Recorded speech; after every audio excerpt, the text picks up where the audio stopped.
For a lot of people also, your basic right to life is to breathe clean air and have clean water.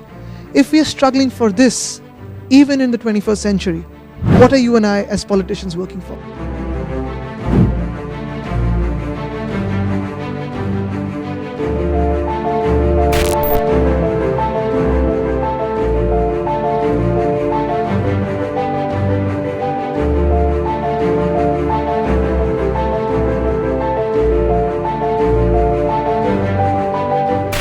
When we speak about 43 cities of Maharashtra that are already part of Race to Zero and that we had signed up when we were off to COP26, the whole idea really was we've got 60 million people out of our 120 million people living in these 43 cities. These are all million plus cities.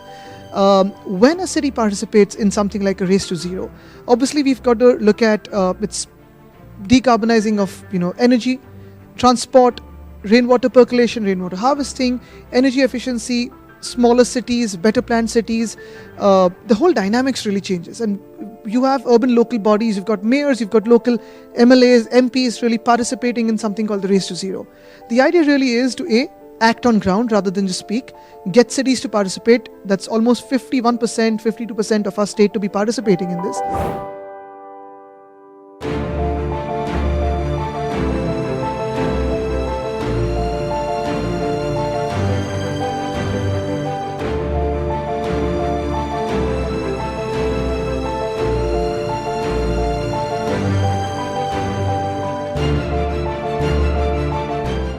What we are really wanting to work around with partners around the world, be it regional governments, national governments, think tanks, is to look at alternative sources of energy that are clean, green and firm, because that is very crucial for us.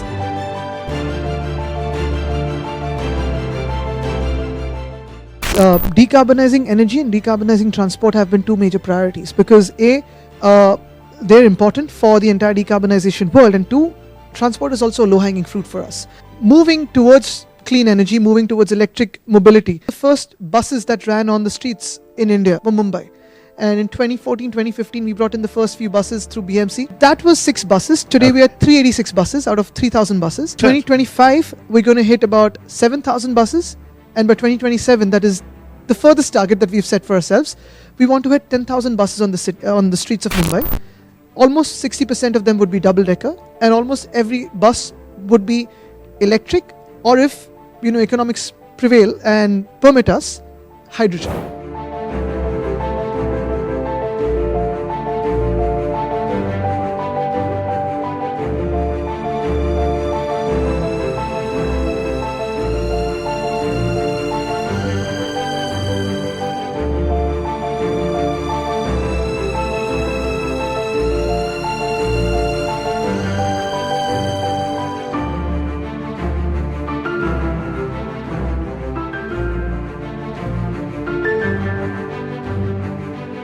Going beyond that, we're working with companies around the world for swappable battery infrastructure.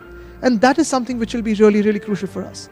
What we can do in our states, and where we have 3-wheelers and 2-wheelers, the battery sizes for these are smaller. It's almost like your arm's length. Okay. So you basically go to a fuel station, take a battery, pull it out from the charging, put it into your vehicle, put your old battery into it, use it like a utility, and you move ahead.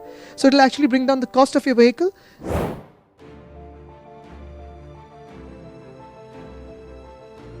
Cities like Mumbai, that you have buildings which are about 70 years old, 80 years old, they're undergoing change. Newer highways are being built, flyovers are being built. So they are going to have an impact on our pollution.